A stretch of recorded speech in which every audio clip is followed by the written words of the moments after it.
Welcome, welcome, welcome to Armchair Expert, Experts on Expert. I'm Dan Rather. I'm joined by Mr. Mouse.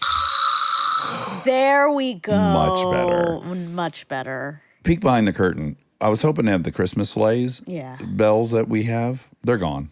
Instead, this thing, whatever this is. What is it? It's almost like my turkey. It's a Christmas. It's the sound of Santa's sleigh. Ooh. When he's got a bad engine. Right.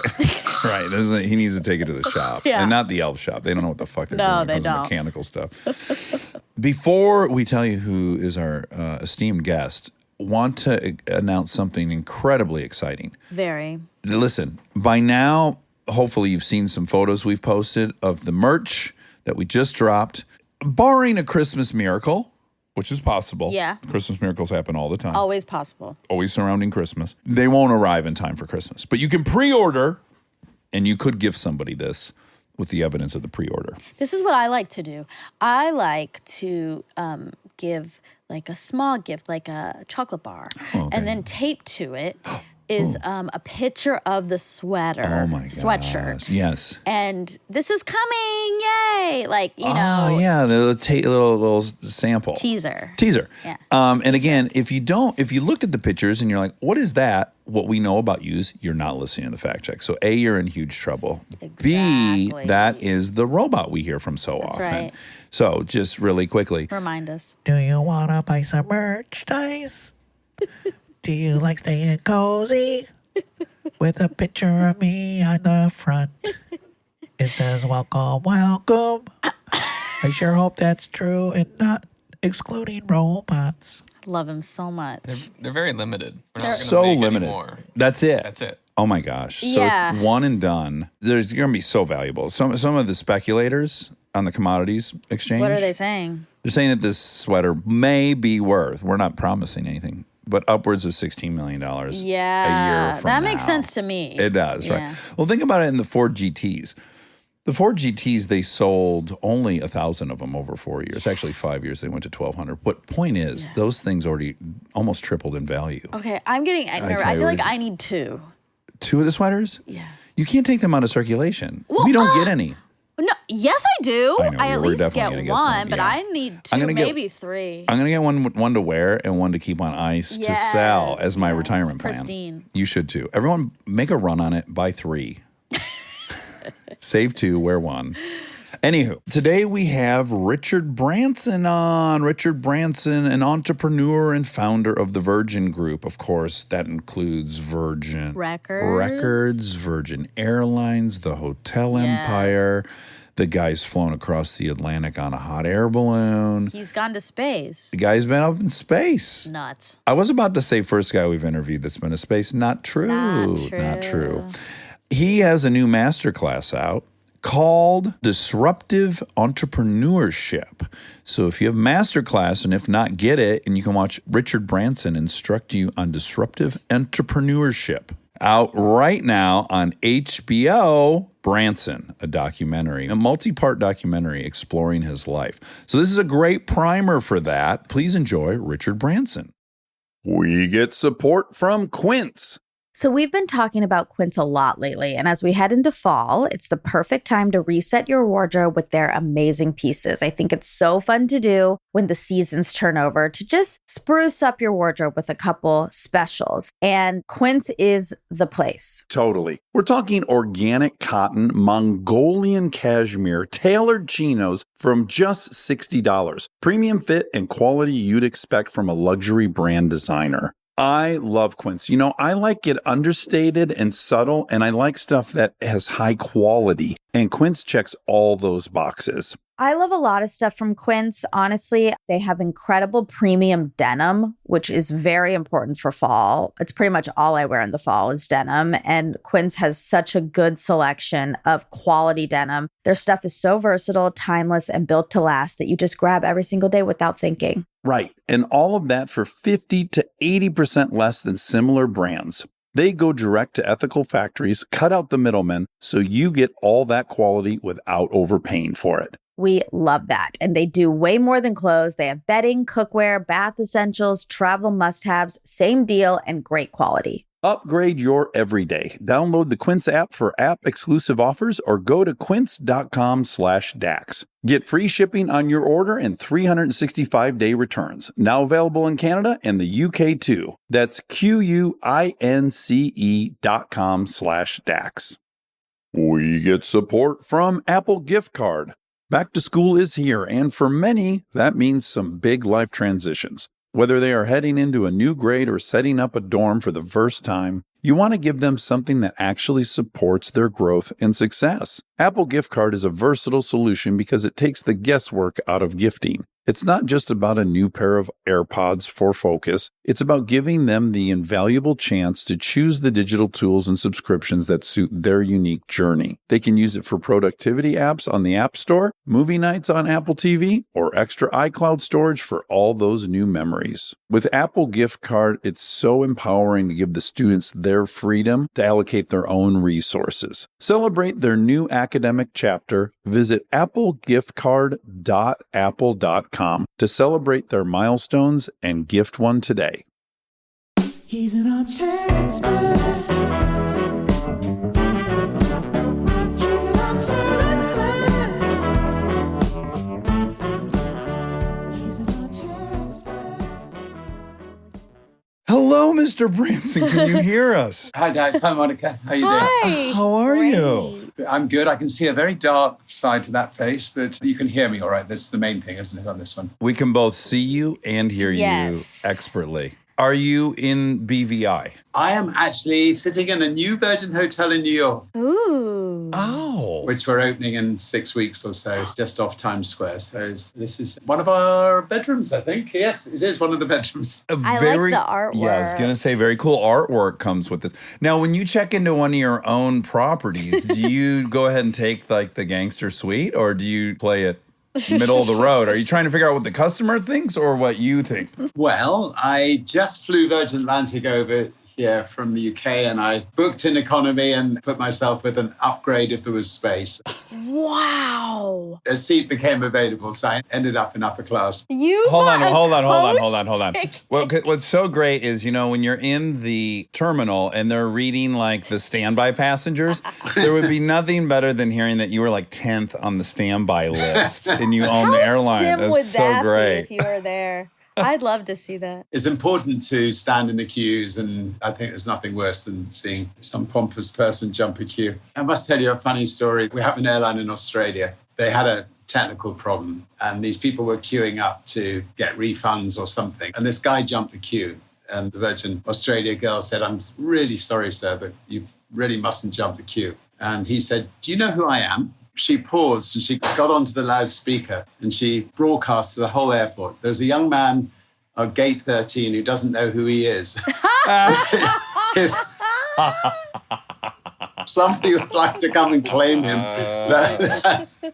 Oh my God. Oh, that's fantastic. May we poach this employee off of you? I feel like we need Seriously. her in this organization. Seems like something I might do. You've got to let me deliver the punchline. Oh, so sorry.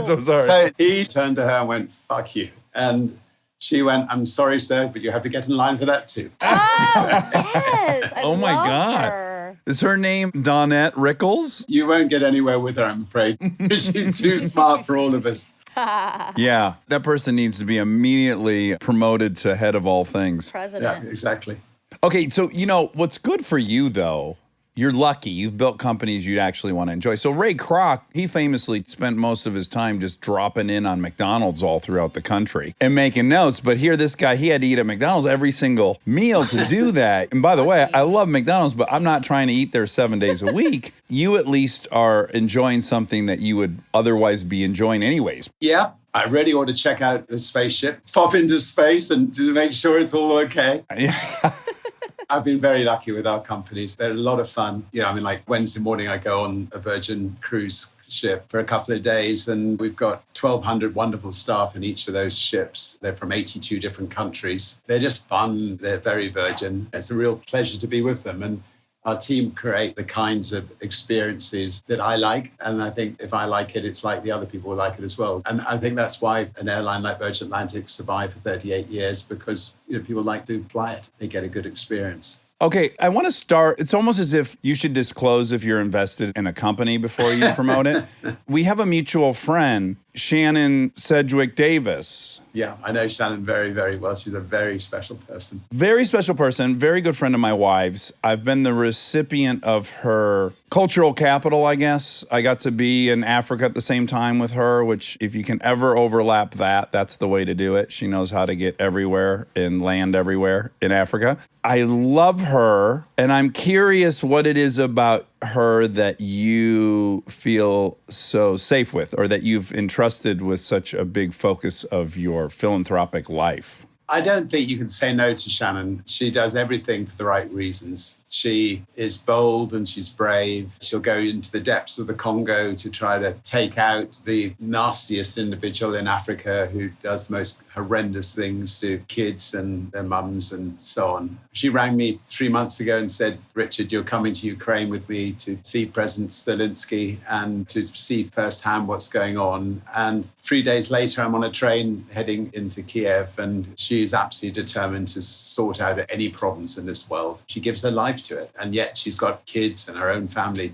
as well. Yeah. You know, she took Howard Buffett into Ukraine, and he's put up most of his fortune into trying to help people of Ukraine. And if Shannon hadn't done it, that wouldn't have happened. And I suspect if there's ever peace in Ukraine, Shannon will be one of the reasons that it comes about. So when you got there, what did you see that I'm not seeing on the news? Was there anything that immediately kind of struck you that was different about viewing it from the inside than what we're seeing? Do you know, I remember when COVID was happening, we all thought, we're never going to have to fly again. We know how to do everything from our armchairs. But the truth is that going and seeing people face to face, it's a completely different experience than doing it on a Zoom call or whatever. I mean, I was lucky enough to spend 2 hours with Shannon with lunch with the foreign minister of Ukraine. And he told us things that you don't see on the news, but also we ended up getting a list of things that needed to be done. And we came back and we've been wading through that list, trying to be as helpful as we can. And we also built trust. We run an organization called the Elders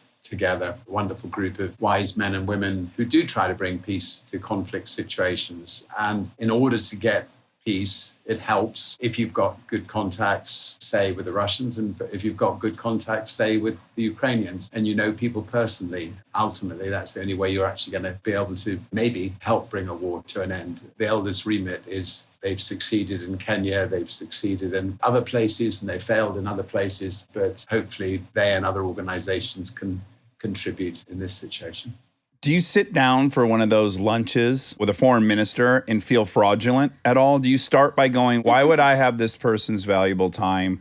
I can run an airline and a record label and a teen magazine. Do you start with feelings of fraudulence, or have you gone through this so many times that you are confident in the fact that you will see some way you can be helpful despite not being seasoned in global politics or an ambassador? Do you already have that confidence in yourself, or do you start with some trepidation?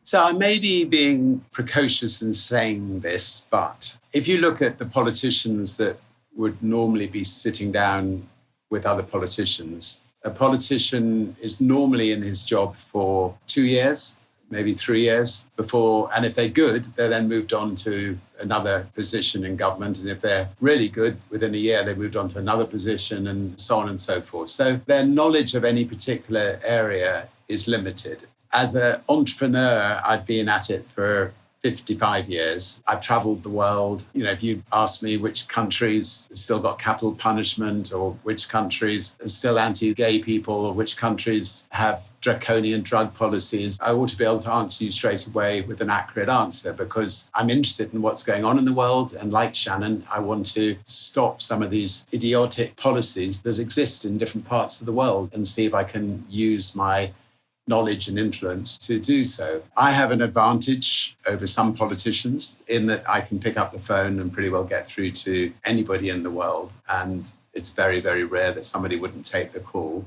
And that means you can cut through the red tape. You know, when I got back from Ukraine, I rang the head of NATO, for instance, and he took the call straight away. So that's one of the advantages of being well known. And obviously, you need a good reputation as well, which is very important. Okay, so first of all, I watched your masterclass. It's absolutely spectacular. I really, really loved it for many reasons, not just the advice you're giving out, but the history, watching the real footage of these eras in which you built these different industries as someone who loves history. It's just really well done and well produced. And I want to get into some of the tenets that you offer to people who watch it. But I also have like 3 things that I wanted to know that I didn't get answers for. So I was very selfishly motivated. First of all, I just want to bond on the fact I was cripplingly dyslexic. So when you talk about the blackboard, I fucking love it. So the blackboard, if you're dyslexic and you're a kid, it's just a black hole. And everyone's staring at it. And everyone's somehow seeing the magic eye picture and you're not. And it's pretty fucking boring. That's the main attraction for most of schooling. And if you have no access to it, you have no purchase with it, the whole experience is kind of a bizarre void. But I think you and I both have come to really have a lot of gratitude for being dyslexic. And I think it definitely bestows some superpowers. So I would love to know, when you were in those moments, we did not have the term dyslexia. No one came, grabbed you and said, hey, you got a great IQ, but you're going to stumble in these things. What was your own assessment of yourself in that period? I remember personally just going, I don't feel stupid. Yet the proof is quite clear that I am. It's so confusing. What was your experience? Almost identical to you. You were called stupid, but I could add up, I could subtract, I could just about multiply. Just about. And I could just about divide. And then they spend years on top of that trying to teach you things which are completely irrelevant to 90% of kids. I mean, all you need to know is add up, subtract, multiply, and divide. And once you get onto the more complicated subjects, I just sat there thinking, I don't know what the fuck they're talking about. And I just started planning things I was interested in. I was interested in the fact that there was a unjust war going on, the Vietnamese War. I was interested in the fact that the education system was ridiculous. There are lots of things I love to learn about, but not the things that the maths teachers are teaching me, or the French teachers are teaching me. But because of it, I ended up starting a magazine which gave young people a voice out of the frustration. When you're self-evaluating, right, I'm just wondering if you were doing what I was doing, which is, okay, I'm failing all this stuff. Everyone's getting this. I'm not. But on the playground, when I chat with my peers, I'm not being outmaneuvered. I do think it put a heightened sense of me evaluating myself relative to other people because I wasn't getting the outside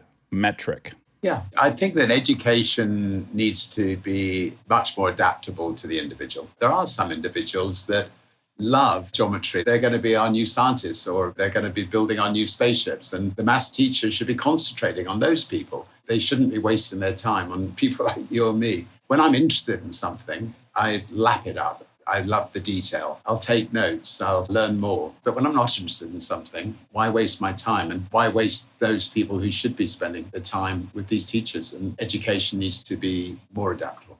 Okay, so the item that's not discussed in the masterclass that I'm interested in is basically fuel source. You have seemingly an inexhaustible fuel source, and I have to imagine that fuel source has had to evolve over the last 55 years. And I wonder, for starters, if dyslexia is a fuel source. Again, for me, hugely so. I had a chip on my shoulder that everyone thought I was dumb, and I really set out on a mission to learn as much as I could to disprove these people, and on accident ended up learning a lot of things, which is great. But that was one fuel source. You're such an overall generous guy. You do not appear to have a chip on your shoulder, but did you have any of that residual chip on your shoulder? That I certainly did. I wouldn't necessarily say I had a chip on the shoulder. What I did realize was that I needed to surround myself with people who were better at me at things which I was not good at because of my dyslexia. And so you're running a magazine and you're editing a magazine. Oh, I'm getting some tea here. Thank you very much.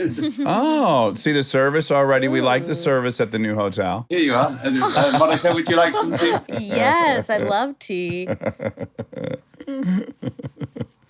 What if he spit it out right now and screamed at the person, this is never going to cut it? Yes, I think it forced me to get great people around me. And I'm lucky. I learned at a young age the importance of being really good with people and bringing out the best in people and praising people and all these sorts of things which, partly in my upbringing, I suspect, that's enabled me to then think about the bigger picture and done a lot of things in my lifetime. It's been a lot of fun, and we've just thrown ourselves at a lot of different areas where we felt we had the expertise and the people around me to take them on and just pull out a blank sheet of paper and give it a go. Okay, so for people who are not already historians of you, you've already mentioned it, but I think, the Student Magazine would probably blow people's mind. You start that when you're 15 years old. Yeah. It's called Student Magazine. Just to be original.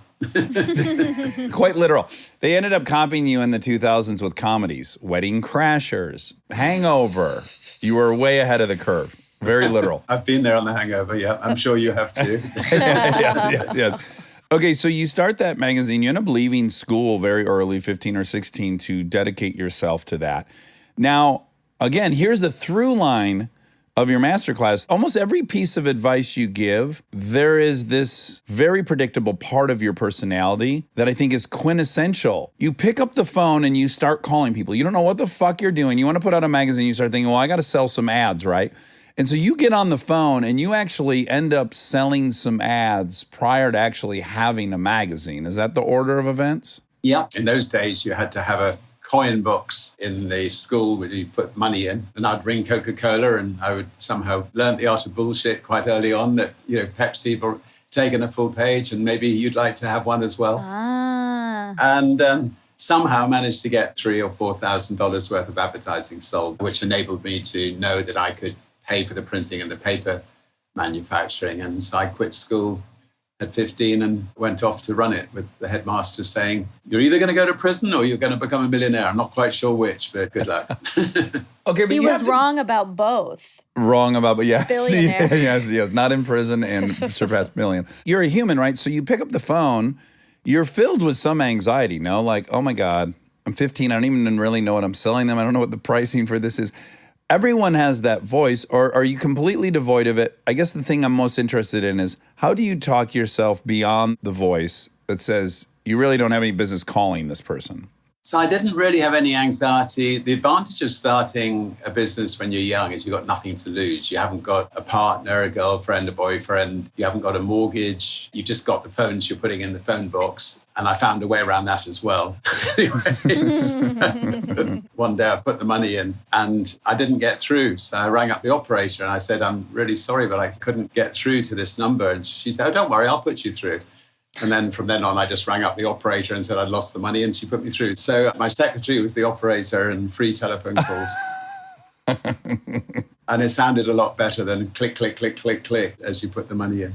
Has it gotten harder then? Is it gotten harder to make the calls that used to be easier? Because now you do have things to lose. No, because the calls I'm making now are more to do with our philanthropic side. I mean, like we've been trying to get a ban on the killing of sharks and get CITES 1 protection for sharks. And I was talking with President Trudeau in Canada, and he became very supportive. 2 days ago, we got a ban on the killing of some of the key shark species in the world. And that's really important because shark finning, which is a horrible thing that happens to about 75 million sharks a year. Whoa. Is that sharks are caught, they cut the fin off, they throw the shark alive back into the water to die, and the fin goes as shark fin soup in China and Vietnam and places. This ban will make a big difference because the shark population's down to about 12-13% of what it was, and they should have a chance to build back up again.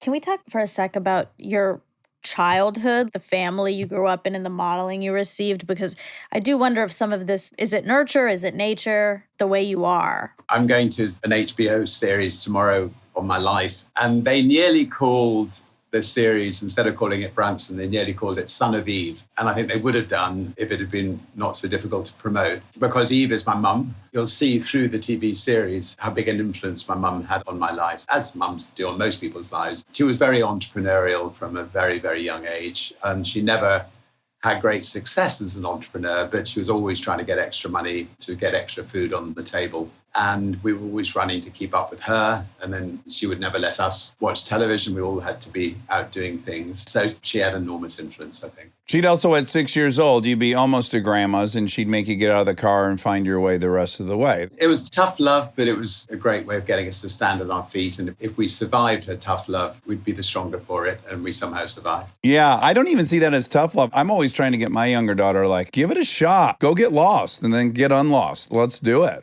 I think there's sort of saying about if there's two roads, one's an easy, one's a difficult one, take the difficult one. And life is generally a lot more interesting that way. Yeah.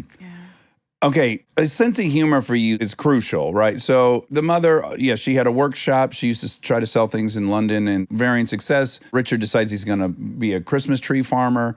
He goes away, he plants all this seed. The rabbits eat all the seed.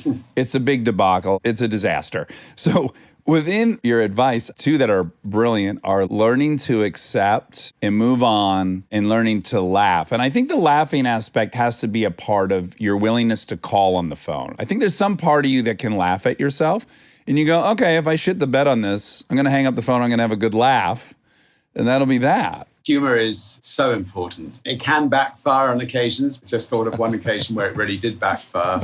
I want to hear that. Obama making fun of Trump? Oh, God. Seriously. Every April Fool's, we would do something. And we, many, many, many years ago, announced on April Fool's Day that we were launching something called Music Box, where we were going to store every album and every single on every label on a little box. And people were going to be able to download the music. And the industry suddenly realized that it was the end of the industry, Branson's bombshell, the end of the industry. And at 12 o'clock, I said it was a joke. But Steve Jobs saw my joke and he said to his engineering team, let's have a look at this. And as a result, a few years later, he launches the iPod, which then puts Virgin Megastores out of business. Oh, my God. So the joke definitely backfired on me.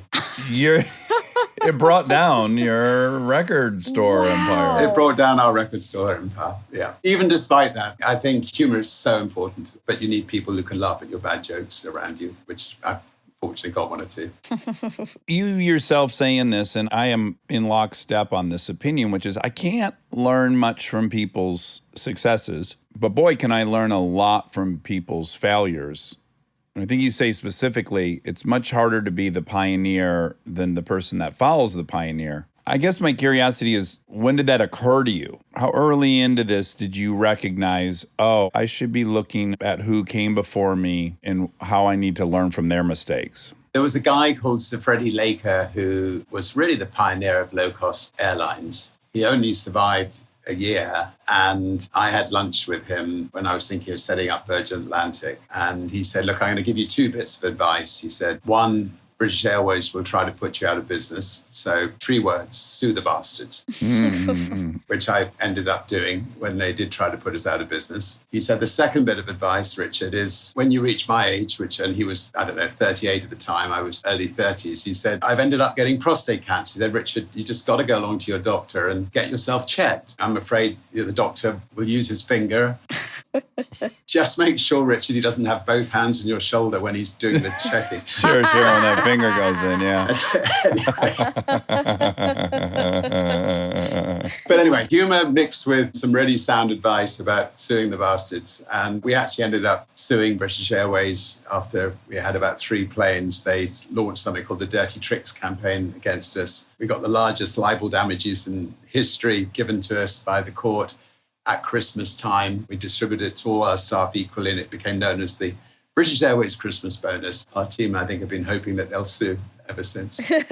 Monica, they got nasty. British Airways, as they were picking up some steam, they actually got into their computer system, would find out the passenger list of flights booked, call the passengers, say they were canceled, offer them fare on a British Airlines, and upgrade them to first class. I mean, like, real, definitely illegal. Gnarly, illegal gangster stuff. It was very, very, very un-British.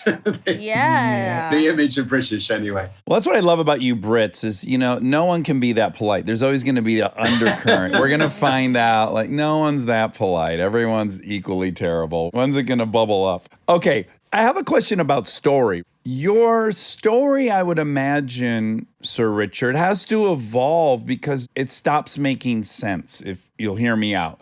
You're greatly positioned as you start Virgin Records. You're signing Sex Pistols. That's daring. That's outrageous. That's dangerous. You become this huge independent label, the biggest independent label in the world. In that story, there are bad guys. The bad guys are the corporate labels. And as you become Virgin Atlantic, the bad guy's British Airway. It's a great story. At what point do you have to acknowledge in your trajectory, this story doesn't really make sense anymore? We're the big guys, and to keep the same story would start feeling inauthentic or fraudulent. Did that ever cross your mind in this journey that you inadvertently became an institution and how you had to change the story to address that? Yeah, it's a very good question. I think I've become an institution more from my age than from our businesses becoming institutionalized. If you look at our newest business, Virgin Voyages, we've got 3 ships against Carnival's 300 ships. So in each of our new businesses, we're still very much the underdog taking on the bigger company. In space, Jeff and Elon are like trillionaires. We are relatively very small. Meager billionaire. Yeah, the two big guys we're taking on and so on. So we're not dominant in any of the businesses we're in. But I think that there's no question that people perceive an underdog being young and thrusting. Okay, great. So my follow-up question would be, if I start an airline tomorrow, Virgin is BA to me. I'm flattered you should think that we're that big, but anyway. But you know what I'm saying? If I'm starting one tomorrow, Yeah, no, fair enough. do you find that your attention naturally gravitates to whatever project you're involved in, that you still are the underdog? Do you think the underdog story is one of the big fuel sources? Are you less interested in managing one of your companies in great success than you are in building the underdog ones? I enjoy building companies, no question. That's the most exciting. It's like with the grandkids, you run to the grandkids and the children that you've already grown get the second hug. And I think the same applies to new companies. But just to sort of stand back a minute, most of my time now is spent on not building for-profit businesses, but is looking at some of the big issues in the world and trying to see how we can tackle those and having just as much fun and a challenge trying to save sharks or trying to change the drug regulations or trying to stop people killing people with capital punishment. And that's more where I get my satisfaction from these days. Yeah. Stay tuned for more Armchair Expert, if you dare. This episode is brought to you by the new Max original comedy series, Stuart Fails to Save the Universe. From the world and creators of The Big Bang Theory comes a new comedy series. Stuart Bloom, comic book store owner and lovable underdog, accidentally breaks a device built by Sheldon and Leonard and kicks off a full-blown multiverse Armageddon. Now, he's on a mission to put reality back together alongside his girlfriend Denise, a geologist named Bert, and physicist Barry Kripke. Along the way, they're running into alternate universe versions of characters you already know and love. Check out the new Max original comedy series, Stuart Fails to Save the Universe, now streaming exclusively on HBO Max with new episodes Thursday at 9 p.m. Eastern. Subscription required. This podcast is brought to you by Squarespace. We've talked before about Rob building our website on Squarespace, and I bring it up again because it's a perfect example of what they do well. Rob had all the pieces, the content, the vision, the ideas, but he needed something to actually take all that and make it public facing. And Squarespace was that bridge. Maybe you're in the same spot. You've been developing something, a business, a skill set, a body of work, and it's been private. It's been yours. But at some point, you're ready to put it out there. And that transition from private to public can feel like a huge leap. Squarespace makes it feel like a step. Beautiful templates, built-in SEO, email campaigns, scheduling, analytics, everything you need to go from I've been working on this to here it is, come find me. All in one place, no code, no stitching together a bunch of different tools. So if you've been sitting on something and waiting for the right moment, this might be it. Head to squarespace.com/DAX for a free trial. And when you're ready to launch, use offer code DAX to save 10% off your first purchase of a website or domain. Back to school starts now. Get long-lasting battery life on the Dell XPS laptop powered by Series 3 Intel Core so you can work from anywhere. Now starting at $699 with exclusive student pricing starting at $599. Complete your setup with savings on select monitors and must-have electronics and accessories. Limited time deals and free shipping on PCs and more await you at Dell.com/deals. That's Dell.com/deals. We get support from Skims. Oh man, do I love Skims. I've been living in the Skims lightweight cotton collection all summer, and I have to tell you, getting dressed has become so easy. I just throw it on. It just feels right immediately, whether I'm grabbing coffee or I'm on the couch all day or I'm out, even going to dinner. The cotton is so lightweight and breathable, which in this heat is a non-negotiable. The cotton jersey t-shirt, I just need everyone to know about this one. This one hugs in all the right places. It's very soft and it still looks and fits the same after months of washing, which is very hard to do, I feel, with t-shirts. I've been wearing the black cotton jersey t-shirt with basically everything all summer long. It goes great with any patterned skirt or shorts or pants. I mean, anything truly. I believe that's probably my favorite piece from the cotton collection, but they also have great lightweight cotton thongs that are so comfortable and they're cute. That is a very, very hard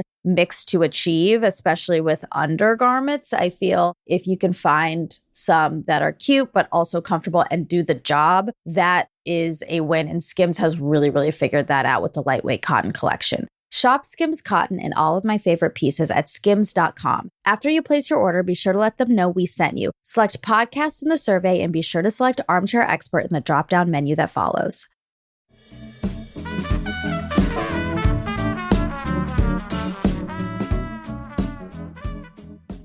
Here's a very risky question, okay? And I don't even know that in this day and age we can do this, but I'm going to attempt to. And if it goes awry, I'll save both of us in editing. Before you ask it, let me just work out how I can cut you off. Yeah. You got to act like you didn't hear the question. Yeah, That's exactly. Key. I'm so sorry you're breaking up. Not that the internet's not spectacular in this new Virgin Hotel. Again, this is a fuel source question. So I see so much footage of you as a 15-year-old. And you are adorable. You're absolutely adorable. There's no question about it. But you're also not the captain of the football team, or whatever the English equivalent of Rugby. that is. So my sincere and honest question for you is, do you think if you were a bona fide 10 with the fucking sweater over your shoulders and the homecoming king, do you actually think you genetically still do what you do?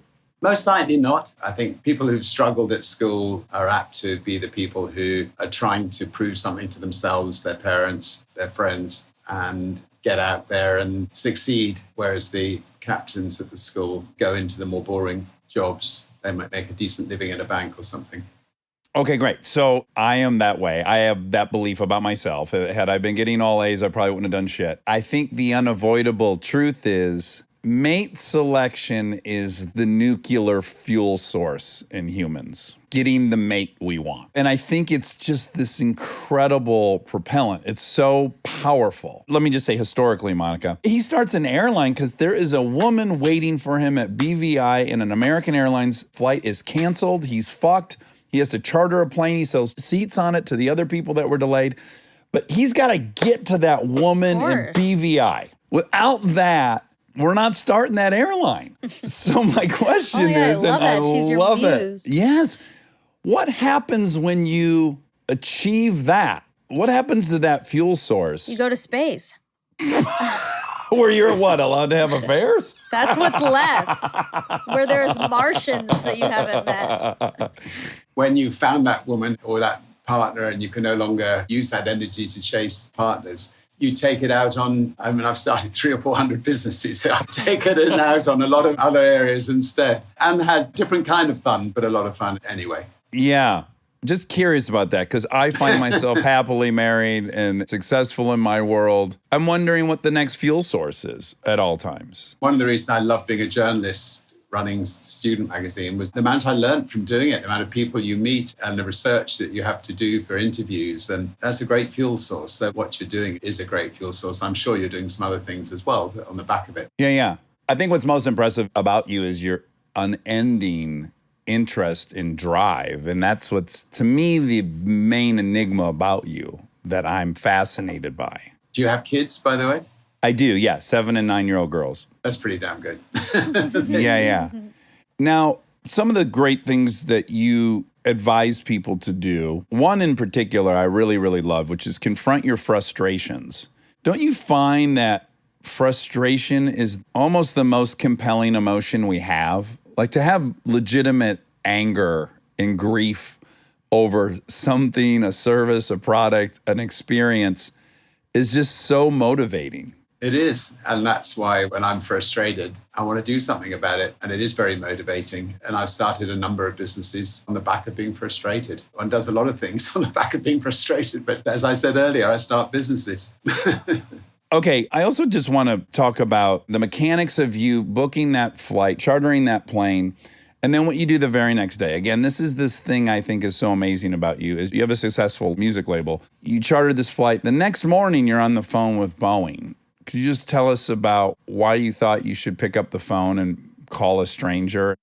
Yeah, so I decided, screw it, let's do it. Let's see if they'll rent me a plane. So I rang up Boeing switchboard and was put through to the sales department of Boeing in Seattle. And a guy called R.J. Wilson answers the phone and tell him I want a secondhand 747. Do you have any for rent?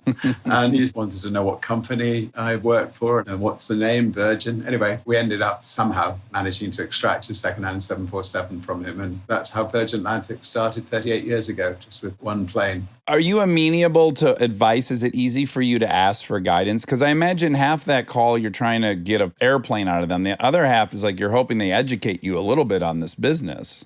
I'm amenable for advice all the time. I mean, I think one thing I'm good at is being a good listener. And, you know, if you're starting an airline and you know nothing about the airline business, you've got to be a good listener. You've got to write a lot of things down and learn fast. And I had to learn really fast. This is a stupid question, but were you interested in music before you started the label? Or was it just the allure of starting a business? Or was it very specifically the music industry? I was interested in a particular album called Tubular Bells, which a 15-year-old had brought us the tape. I just loved it, as did a couple of my friends who were around me. And we went to 6 record companies. They wouldn't put it out. We thought, that's ridiculous. We'll start a record company. We'll put it out ourselves. And so we had to learn, how do you run a record company? And we had to learn quickly. We put the album out. And I think our taste turned out to be better than the record companies. It sold millions of copies. And showing my age, next year is the 50th anniversary of Tubular Bells by Mike Oldfield. It was outselling Dark Side of the Moon, Pink Floyd, and Tubular Bells was vying for #1 spot over 2 or 3 years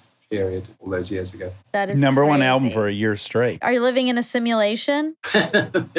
I'd sometimes pinch myself and wonder. Now, I've been very fortunate and I appreciate every moment of it. If I am in a simulation, it's a nice one. Yeah, you got a good part. I'm not planning to climb out. Is Tubular Bells your rosebud? Like when you look back on the strokes of good fortune, is that for you the #1? We then quite quickly signed the Sex Pistols, which I think it was the Sex Pistols more that enabled us to attract people like Rolling Stones and Janet Jackson and David Bowie and a whole lot of brilliant bands. But yeah, Tubular Bells definitely kickstarted the record company. And you built this incredible place, the Manor. Prior to that, when people recorded albums, they would like have a 3-hour session. They would bring their shit in and out. They were annoyed by that. And he's like, let's just do 2-3 weeks. You come, you leave your stuff, you make an album, you relax. That's nice. And you created a culture that didn't exist. Yeah, bands love coming there. They like to just record all night and sleep all day, whether it was Cat Stevens or Van Morrison or Paul McCartney, Frank Zappa. Pretty well everybody used to come to the Manor to record. How often would you hang around to get some FaceTime with them? Did you hang with Zappa? I remember picking up Zappa from the airport, and the Manor was big, but there was a palace a mile away called Blenheim Palace. I actually drove him down the avenues to Blenheim Palace and just dropped him off and said, go and bang on the front door. He got out and walked up the front door with his long, scraggly hair.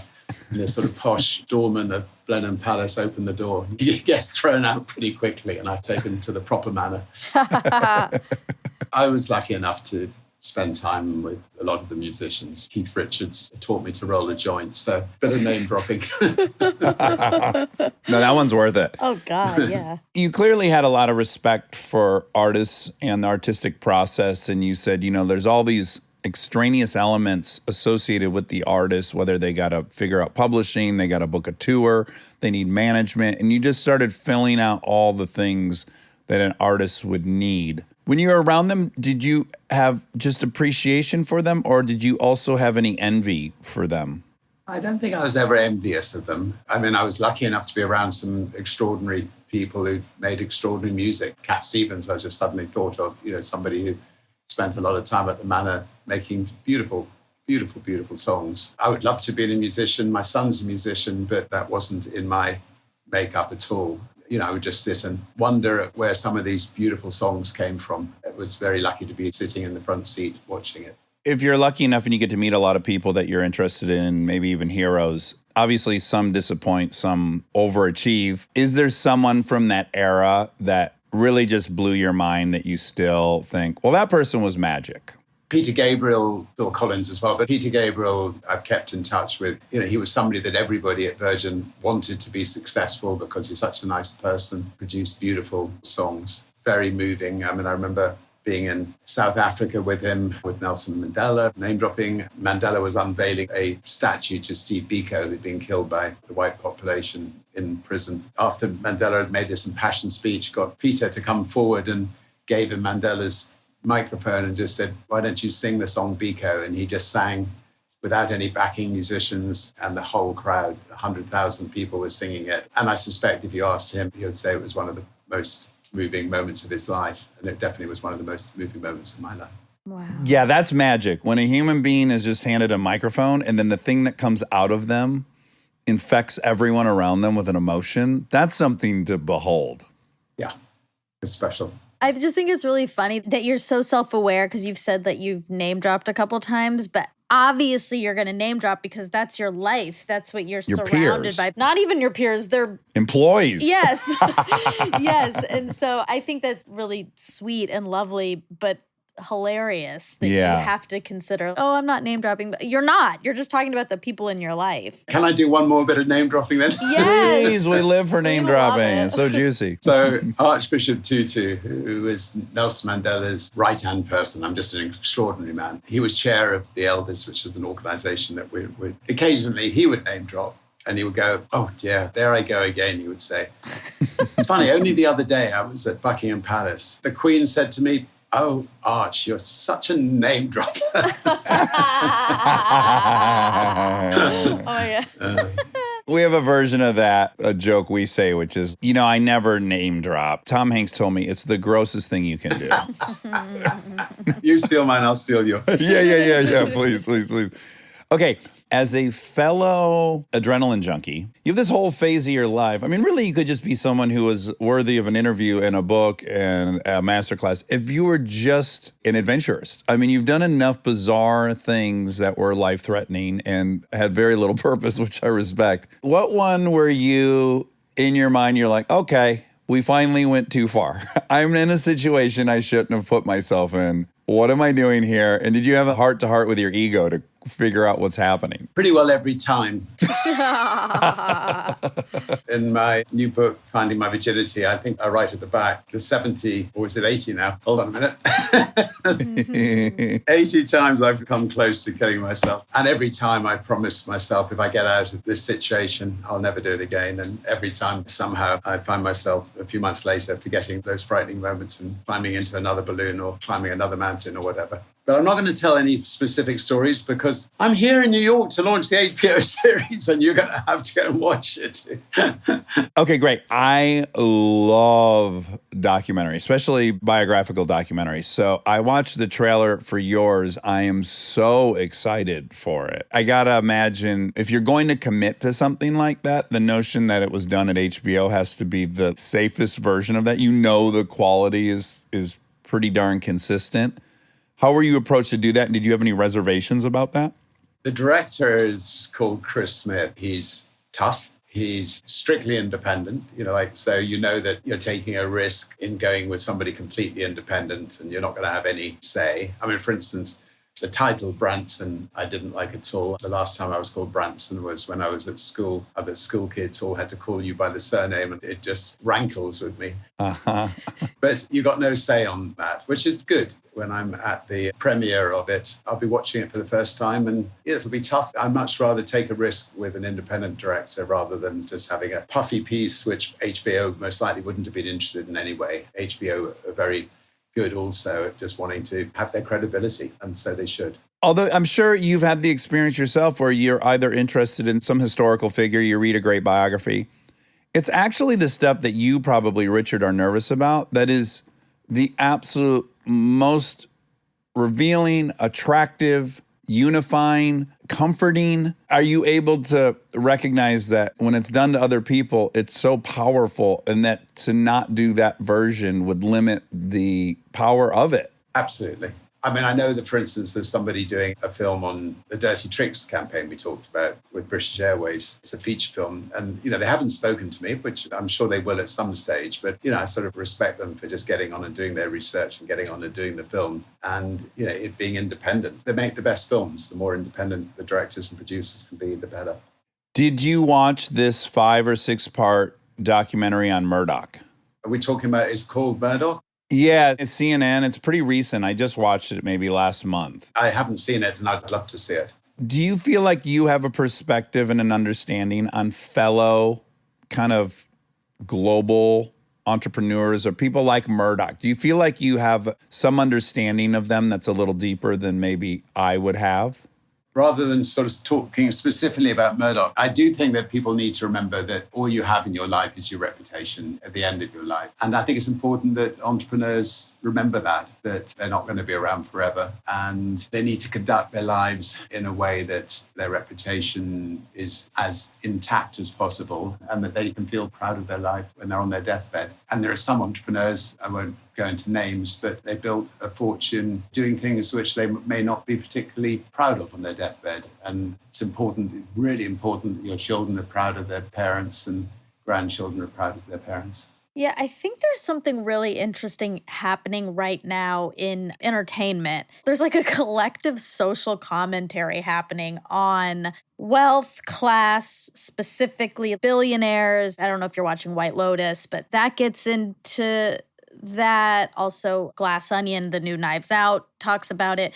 Triangle of Sadness is really interesting, dissecting all of those pieces. And I do wonder from the perspective of you and the echelon of people you're in, if you watch those things and you're like, they don't get it. They're missing something. Entrepreneurs that I know, that if I feel they're slipping up, I'm now old enough to be able to, shoot a note to them or pick up a phone and have a chat with them. Maybe just have a quiet word and just say, you're in danger of damaging your reputation. And I think that there are some people that, will shoot things off on the internet. People need editors, like a journalist needs an editor. If you wake up at 3 a.m. and put something out on Twitter or on Instagram or whatever, it can be dangerous. And then you might wake up the next morning and think, what have I done? Yeah. It's good to have somebody to talk to and give you some advice, I think, on occasions. I have editors that keep me in check. Smart.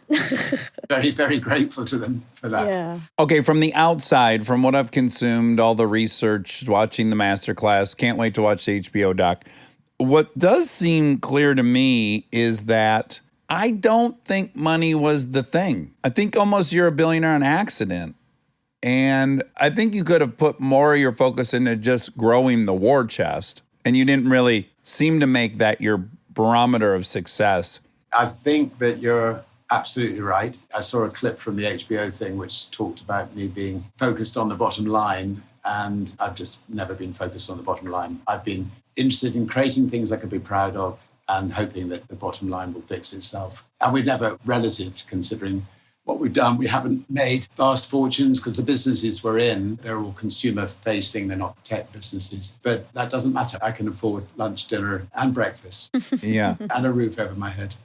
Yeah, I guess I imagine that if I were you, I would still be able to feel like an outcast or a misfit or punk rock, because even though I'm in this group of people, I can say with certainty, I actually wasn't chasing this thing. So I do feel a little bit separate and on the outside. Even though I'm with them, I still feel like I have the outsider's point of view. Yeah, I think quite a lot of people who've done well have not thought of the money as the motive for why they set up their businesses. I doubt that Larry Page, when he set up Google, was thinking, oh, wow, I could make a fortune by doing this. I heard him once say to a kid, the kid asked him what he does. He said, oh, I help people find things. That summed up Google perfectly. By helping people find things, he's become a ridiculously rich person. But I don't think that was what motivated him. Well, and again, I think that's what I like most about everything I learned from your perspective on business was that everything for you is led by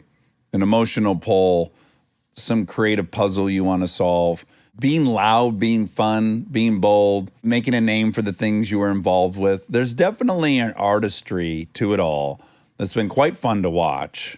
And I sure hope there's more Richard Bransons coming down the pipeline. I like this artsy, kaleidoscopic version of the Titan of industry. It's been very fun to watch. Well, it's been great fun talking to you both. Much more fun seeing Monica than Dax, but... Of course. Fuel source. This is an isotope right here, this unstable isotope. It's my dream to be eye candy, so I appreciate that very much. No. I do have actually one more question, though, because we won't talk about the specifics of your thrill seeking because that comes out on HBO, which we aren't going to watch. But do you think that the impetus for thrill seeking is potentially that your life has been so full of altered reality? You have crossed the boundaries of what so many people are able to do, could do.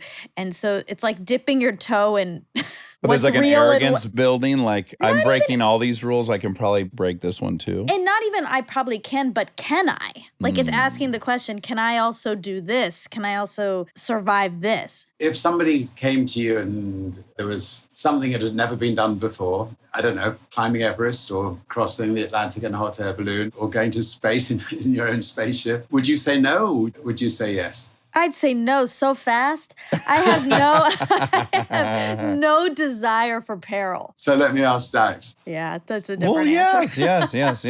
yes. But I know where it comes from, and I want to know what you label that. I think that, for 50% of the population, they would definitely say no. And for 50%, they would definitely say yes. And all I can say is you only live once. Life's a lot more fun if you say yes. It's not just the actual event. It's the planning. It's the camaraderie of a team of people trying to do something that's never been done before. It's the most incredible experience. In my balloons, I was flying over Mount Everest and K2 and down the Himalaya chain and spectacular views. But it would take longer, and I've got somebody who's trying to tell me I've got to go. Time to go. It's been an absolute delight to talk to you both. Thank you, and well done on everything you're achieving. Thank you so much, Richard. It's been a blast talking to you, and I hope we'll all somehow rendezvous with Shannon in the future. I would look forward to that. Nice to talk to you. Thanks a lot. Bye. Good luck with everything. Bye. Bye. Stay tuned for more Armchair Expert, if you dare. Thank you to our presenting sponsor, HP, for supporting this episode. Parent, you've got enough on your back-to-school list right now. Ink cartridges do not need to be on it. They just don't. The HP Smart Tank printer uses a refillable ink tank and comes with up to 3 years of ink included. It's the last printer you'll ever need. To learn more, search HP Smart Tank. This episode is supported by Helix. So I've had my Helix mattress for a few years now, and I still love it just as much as the first night. That says a lot because a good night's sleep is very important to me. Sleep is everything. And what's great about Helix is that it's not a guessing game with finding the right mattress because they have over 20 models, so you can find the one that actually fits how you sleep. And with that summer heat upon us, Helix has cooling upgrades that can get you the best rest even on hot nights. I have a Helix Midnight Luxe mattress. I really like the level of firmness it has, but that might not be right for you. They have so many options, and you just go take the quiz, and it is perfectly matched for your needs, which is incredible. I also highly, highly recommend the cooling upgrade, especially in the summer. It makes your sleep so much better. If you're still tossing and turning on a mattress that's not working for you, just trust us on this one. Go to helixsleep.com/armchair for 20% off site-wide. That's helixsleep.com/armchair for 20% off site-wide. helixsleep.com/armchair. This episode is sponsored by BetterHelp. You've heard us talk about BetterHelp for a while, but I don't know that we've ever talked about how much people love this service when they use it. BetterHelp has an average live therapy session rating of 4.9 out of 5 based on over 1.7 million client session reviews. And you can check out the reviews yourself at betterhelp.com/reviews to see how much they love BetterHelp. Knowing that kind of service feedback from real people speaks for itself. I'm a huge proponent of therapy, as we've talked about before. I've learned so many things about myself that I believe truly only an outside, objective person could help me come to. BetterHelp makes it easy to get started. Answer a few questions, get matched with a therapist based on your needs, and switch therapists at any time if it's not the right fit. See the reviews, see what stands out, and see if BetterHelp is right for you. Visit betterhelp.com/Dax. That's betterhelp.com/Dax. We are supported by Auto Trader. All right, if you've been putting off car shopping because it sounds like a whole thing, buying your car online on Auto Trader makes it way easier, really. You can shop tons of cars online, compare prices, check financing and trade-in options, all from wherever you are. And if you want to start online and go to the dealership for a test drive, you can do that too, really. What I like is the flexibility. Start online, finish at the dealer, or the other way around. Your info stays with you, so you're not starting the process from scratch. Plus, you're working with local dealer listings, so you've got real people helping behind the scenes. And when you're ready, you can pick up your car or have it delivered. Really. Buy your car online on Auto Trader. Really. And now my favorite part of the show, the fact check with my soulmate, Monica Padman.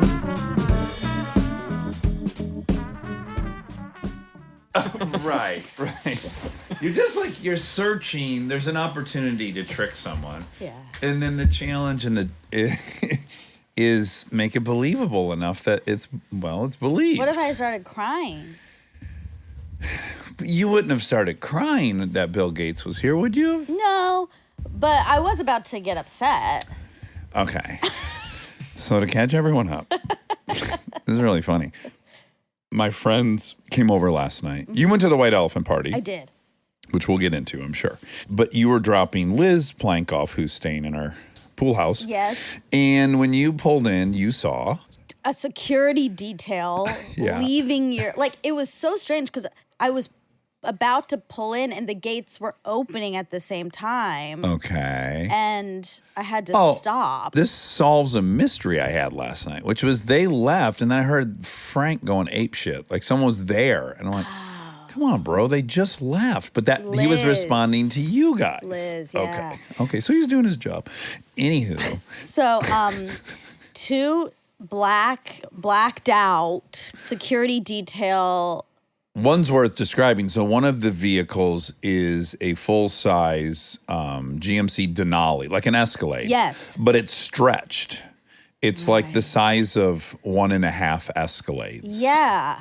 But anyway, two, what looked to me, and my eyes are bad. Yeah, they're not great. It was night.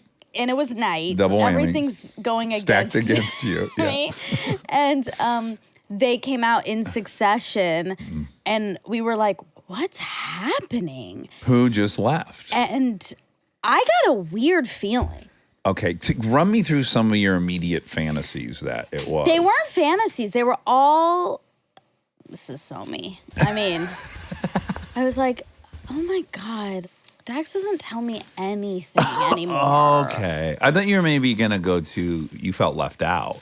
Well, it's connected. It is connected. Yeah. I was like, he had someone really fancy Marcon, like French president. Yes.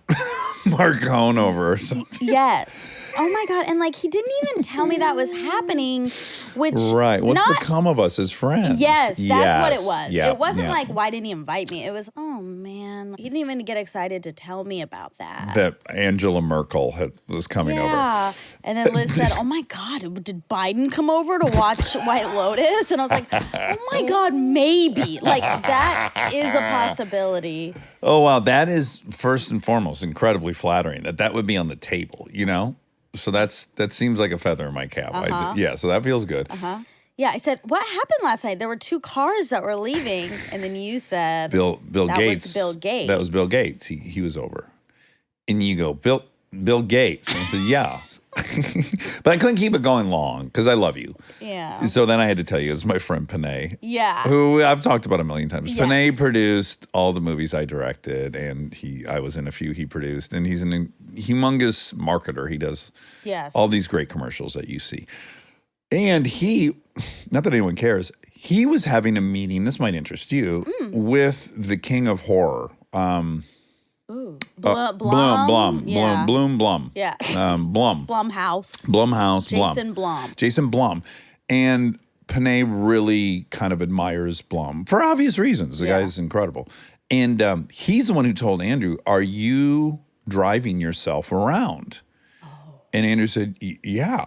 And he said, well, your job is like talking to people and communicating. And so every minute you're in the car, you're not doing your job. And he just broke it down to him in a way where it's like, because of the job you have and how much time you spend in traffic in LA and how many meetings there are, you can't be driving yourself anymore. Well, fucking George took that to heart.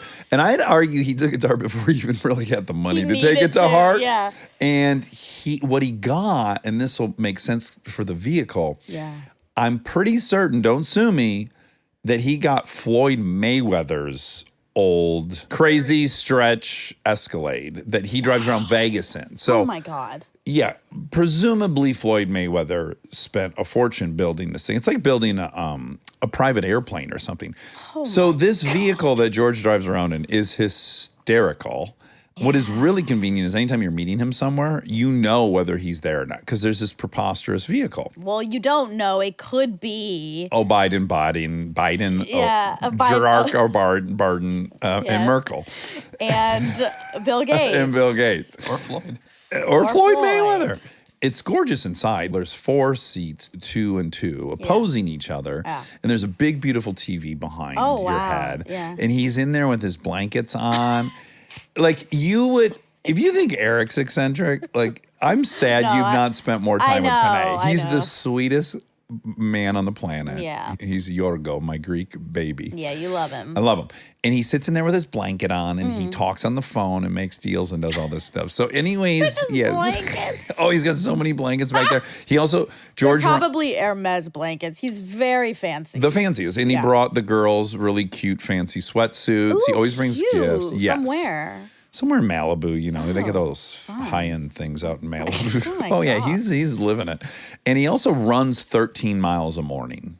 Every morning. 13? Yes, George runs. He does a half marathon every day. Morning. Every morning. Yes, in a week he runs 3.5 marathons. Shit. He's a machine. He's also all ad. He's 5 years older than me. Yeah. And so he's often in the back of that fucking crazy car with these huge airbags around his legs. Circulation? Yes, they're like recovery bags. His whole life is running and all of his investment. He has everything to keep himself able to run without injury. So the other part of his day is with these crazy airbags on. I think he's got an oxygen chamber. Wow. He's hysterical. But yes, I said to you it was Bill Gates. Yeah, and then we were reflecting on the fact that that's my and Rob really relates. He clearly does this to Natalie a lot. Yes. Is you just try to pick something. You want to fool the person. In this case, you. Little Modest Mouse, you know, in her stuffy outfit. And you think, who could it be? I was tempted to say Obama, but that's, There's no chance. Bill Gates was the perfect person because there is a relationship. Yeah. Of sorts. There's some email. Yeah, there's a relationship. He sent us his book bag. Yeah. I can comment on his Instagram page, which is hysterical. You can? Do you know I'm the only person on Instagram that's allowed to comment on it? Do you not know this? No, I know that no one can. I can. I'm the only person. I don't know how I even figured this out because I know you can't comment on it, but I tried to comment and by God, it showed up. You got like accepted?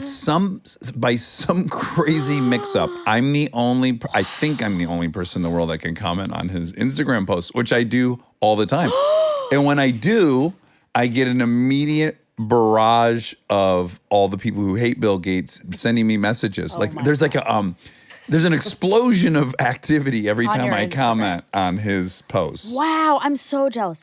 I think it's my crowning achievement. Yeah, big time. So yeah, when you said that, I was like, oh, wow. And then also I was upset. Jealous and upset. Not jealous. Well, okay. Not jealous. Sad. The same thing. I was like, yeah, what I thought was exactly right. Like, he didn't want to tell me this really cool thing. That Obama was Why didn't he coming want to over. tell me that? No, Bill Gates. Oh, Bill Gates. Sorry. I'm getting confused. That thing with lies. No man's memory is good enough. He can afford to lie. Lincoln. Wow. Yeah. And I will say, I think it was... it was compounded with Adam Grant? Yes. Okay. Yes. Yeah. I think because I was primed a teeny tiny bit, not in the same way. I could see why you wouldn't think to tell me about that. Right. But still, I was like, oh, that's interesting. And then you're like having this weekend where you have all these like... all of our past guests. Yeah, and don't want to tell me. You want to exclude me from it. Right. No. Not the case at all. But yes, Adam Grant came over on Saturday with 2 of his 3 kids. It was really, really, really, really sweet and lovely. Fun. And I love that guy. Good. White Elephant Party. Oh, I went to the White Elephant Party yesterday. It was really fun. Hit me with the highlights. One is there was a taxidermied mouse. Oh, really? Yeah, and I was upset because those are my people. Right. And you were upset because one was being exploited for shits and giggies at a party. Yeah. Did it look cute, taxidermied?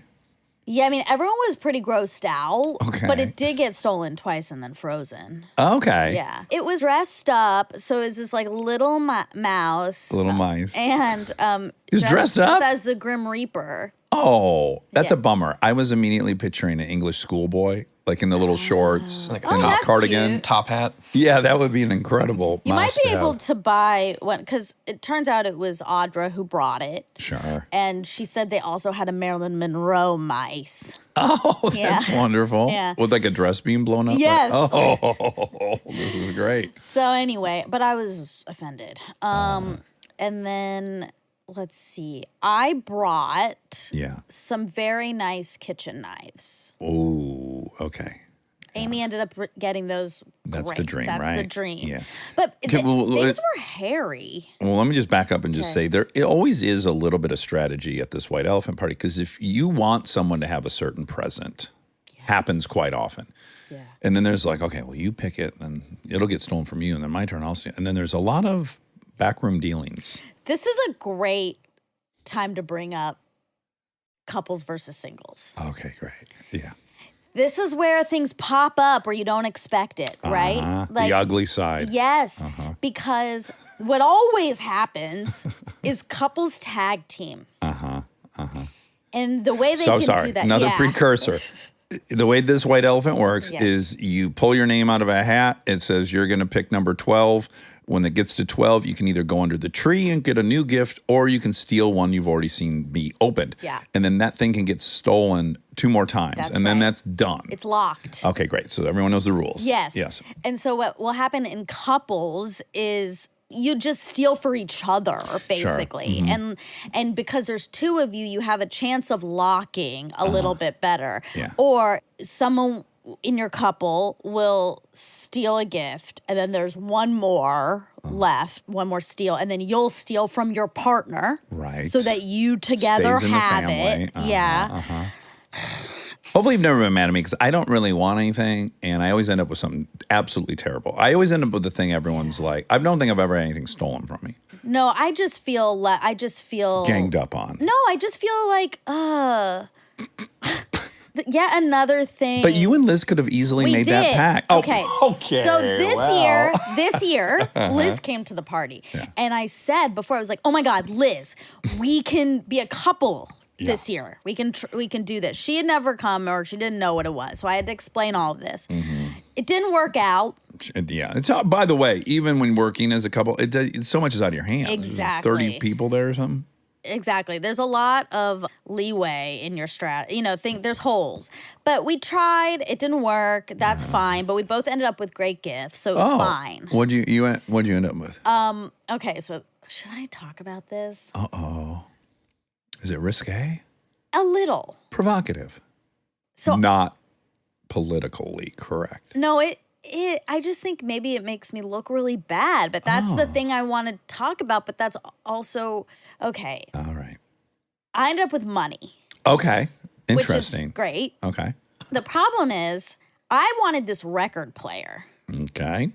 We had it in our possession as a couple for a while. Mm-hmm. Then, of course, Ryan stole it. Yeah. He already has one, but. That's what I was like, I think they have one. They do, yeah. Yeah. Maybe even two. Ryan stole that, and I was really angry about it. Uh-huh. So I was like, fuck it. Then I want the money. Like, Okay, there's yeah. nothing else out there that I want. And a big component of this, there's a recurring gift that happens every year. Mm-hmm. It's a drawer. It's this like they call it dick of drawers. Well, originally, a decade ago, Yeah. someone brought a big penis, Yes. and it's erect, Yeah. and then vertical, Yeah. and then there were 3 drawers Yeah. that you could pull out, right? Yes. And that got given, Yeah. and then the next year that person brought it back, and they had decorated it with veins and hair and all this Exactly. shit. Then gave it away. Then someone else brought it back. This went through like 6 iterations. It now lives below our TV. Exactly. Because John Chu put put in a whole thing in a lucite bubble, Christmas decorations, a little train running around the dick of drawers. Incredible. It couldn't be topped. It should never be destroyed. Yes. So then Kristen had a nightstand made with titties. That's right. As the drawer. Yes. So then that became the new thing. And Someone put a keg in it. people have done such cool stuff. I'm so glad I A never got record that. I'd be player. so disappointed if I got it. Exact. So Yeah. that's the fear of my life is getting. Stuck with that. I can't handle. Because you're it. obligated to do something spectacular. Everyone knows those are the rules. It's such a burden. It's Russian roulette. Yeah. Yeah, there's one bullet in the chamber. That's right. And so for me, I'm too scared. Yeah. So I don't want to go get a new present. Right. Because I could run that risk. That's right. You just want the known. I want to know. The enemy you know is better than whatever they say. The enemy you don't. Yeah. So I had to pick from what was available. Now, I was gonna steal some really cool playing cards. Great. But they were in the hands of a friend that I know is going through a hard time. Okay. So I felt dishonorable doing that. Yeah, this is always tricky. So I didn't do that. Yeah. And I was like, fuck this. My record player's gone. Give me the money. Uh-huh. So I took the money. I locked in the money. Okay. Which I can imagine is a little unpopular for you to lock in the money. How much was it? I'm just being honest. Tex. Listen, it would be, can I make a good analogy? So there's a present. This is the hold on. conversation. There's a present. There's a present going around, and there's shoes. They fit everyone magically, and they make you 2 inches taller. And then I get them. People are like, God damn it, he doesn't need those fucking shoes. He's already too tall. So Tex. I can see where. This is why I feel guilty. Okay. No, you don't need to feel guilty. I feel guilty. Bullshit. But you Bullshit. just said why I shouldn't. I already. No. I'm guessing what the potential reaction was, is what I'm doing. I was feeling that. Sure. A little envy, a little ire.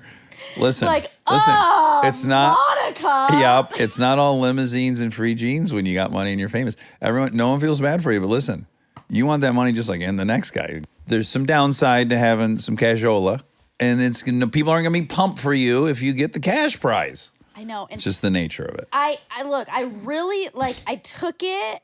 Did there you regret was it? a reaction. I didn't until there was an immediate. I felt it. Yeah, reaction. sure. And I was like, oh my God, what did I just do? That's right. Yeah. But then I got angry at everyone. Right? I've got to walk out of there with the shittiest gift possible because I'm clearly the most privileged motherfucker there, and I deserve to get the shittiest gift. No, you. But then it just makes the whole event like, I Then don't go there and get a why? knickknack. I come bring something great, and then I walk out with like edible underwear or some bullshit. And I'm like, I don't You love really love that. this game. You love Well, they're delicious. No, I know that this was the first. God. Yeah. Where I felt like, oh, fuck, okay, I can't do this again. Like, I can't, next year I can. And I, by the Lesson way, learned. I do bring really good gifts Oh, yes. to this thing. That's right. And you want to leave with something that you kind of want that you're not going to have to throw away. Yeah. But this is like, I feel weird. I feel. I felt like blood money. Like, I was like, I got to get rid of this. Right. Like, Now you got to give it, you got to ask everyone, who's the poorest in this room? No, then I thought, oh, maybe I'll ask the person. Maybe I'll use it for leverage. Like I'll trade it for somebody. Okay. But Now then, you're a carpetbagger. Well, I know. I was like, that sounds bad. This seems bad Wheeling and too. dealing. We need to have like a 30-minute coffee about this topic. No, I really Okay. have been thinking about it ever. Like it's really bothering me. Here's what it is. I'm going to make it less grody. Okay. You've been made other. Yeah. And it's not a good feeling. It's not fun to be made other. Yeah. Well, I know that more than anyone. You're a triple whammy now. Oh my God, everyone in this room. We are supported by HP. If you're a parent or you know one, like I do, or you can help take care of kids, you already know what August feels like. It's not summer anymore, it's the pregame. The supplies list, the forms, the we need this printed by tomorrow texts that come in at 9 p.m. And I say this as someone who's been on the receiving end of those texts in a former life. You're ready to help, and then the printer says no, out of ink, blinking at you, useless. It's such a small thing, but it will absolutely derail your night. So when I heard about the HP Smart Tank printer from HP, America's most trusted printer brand, I thought this is the kind of thing that actually makes life easier, not in a big flashy way, in a one less crisis way. Instead of those little cartridges that run out the second you need them, the HP Smart Tank uses refillable ink tanks, and it comes with up to 3 years of ink included. 3 years. That's 3 back-to-school seasons without the cartridge panic. HP can't fill out the forms for you, but they can make sure the printer is never the reason you're up past midnight. Search HP Smart Tank. Mad at me now and thinks I'm a bad person. Right. And you're greedy. I'm greedy. That is what I felt. And then I thought, I just got to throw this money away. This is bad money. Get it out of your hands. I felt so bad. And This then, is great. And then I thought, this is fuck. Like, Yeah. That's why you got to hang out with Bill Gates instead on that night. well, you didn't invite me. I got upset because I was like, well, I'm a competitive person. It's part of my success. And no, I did think, I thought like, then am I not allowed to like play this game? Like the fun of it's a fun, like it's a very fun, rowdy experience. People are stealing, and I'm like, oh, do I not get to play? And can I tell you something? The only fun moment I've had in that game was last year because it was very obvious I was stealing something for my daughter. Exactly. So I finally stole something everyone wanted, this enormous teddy bear, and from the nicest person at the party bit. Yeah. And so it was evil. But I did it, and I felt none of the awkwardness afterwards because it's so clear. Oh, that dad's stealing for his kid. Yeah, totally. And it's great. I should But have that's said the I was- only time I've liked it. Should have said I was stealing it for your kid. The money. The money. Oh, great. So it all went to the fucking central bank, I guess. Listen, so then I got really panicked because Anna, our friend Anna, who we love, she got this candle. It was a latke flavored candle. Or scented candle. No one wanted that, Sure, obviously, yeah. you know. And I told her, I was like, you can make that a kitchen candle, like, and make your kitchen smell nice, like latkes. Anyway, she, you know, every time someone went up, she's like, remember there's this nice candle. Yes, You know, this is what people do. They try to like Sell the items they don't want, Yes. hoping they'll get stolen. Exactly. Yeah. So Anna was really pushing the candle over and over and over and over again. Then I got super panicked when it was Kristen's turn. Okay. Because I was like, oh my God, Kristen's going to steal the candle Yeah. for Anna Yeah. and do the right thing. Yeah. The thing I didn't do. And thank God she didn't. She didn't. But I would have thought the same thing. I Here got we go. so fucking scared. I was like, oh no. It's like, but she's had so many years Yeah. before me to learn these lessons. Yes. Anyway, but she didn't. She picked a gift out of from the tree. Risky. risky. Probably She coulda smart ended though, because then it's not. It's like, hey man, I don't know. I just opened No, this. but she could have got the drawers. She could have got the drawers, but I would say even better. It's like if you open the money, you're like, oh bummer, I got the money. You know what I'm saying? Like, Of course. you didn't have anything to do with it. No, yeah. I'm just worried about the drawers the whole time. Of course, we kind of lost sight of the drawers, Yeah. but yeah, we're getting there. Yeah. Anyway, so she opened up and she got some nice earrings. So she did give them to Erica later. Okay, But that was not in it's the game. Neither here nor there. Anyway, so Anyways, the drawer that we stressful. talked about, yeah. someone did get it. Yeah. But instead of the enormous nightstand that it Yeah. used to be, it had been made miniature somehow. And then in the drawer were front row tickets to Adele. So that's a great, But it had a Plot butthole twist. at the end, at the back of it. that's awesome. It had a flesh, like you could fuck it. Oh my goodness. Yeah. But, Yeah, it had a but Adele that was ticket. really clever because no one wants it. And then it was fun because you know who ended up with it? This couple that is the crafty. They're the one I think that made it into the keg. Like they're extremely crafty and good. They should have That's it. who should have it. Yeah. They're good stewards of that gift. Exactly. And then they get to go to Adele. Perfect. Okay, that ended quick. Oh. Did you hear that? Yeah, it sounded like jingle bells. Jingle bells, my car's being stolen. Anyway, so that was kind of a crazy ride.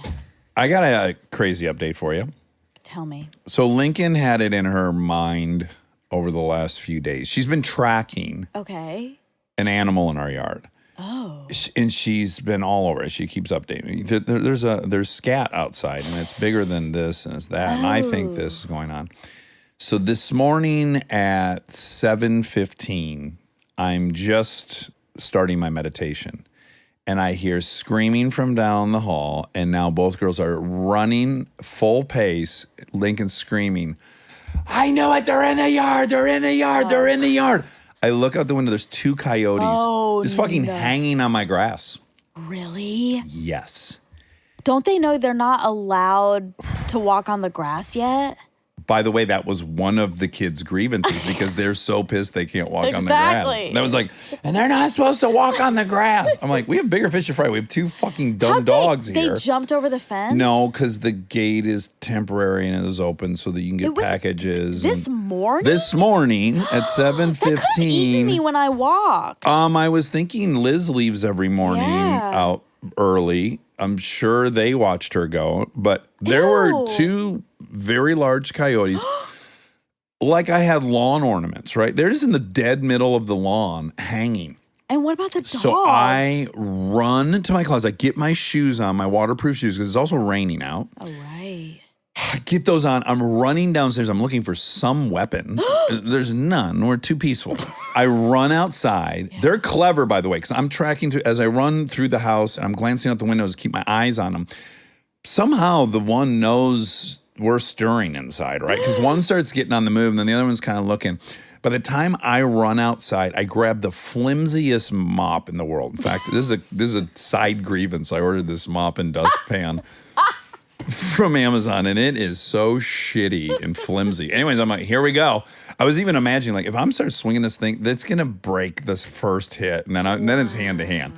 So I run out there.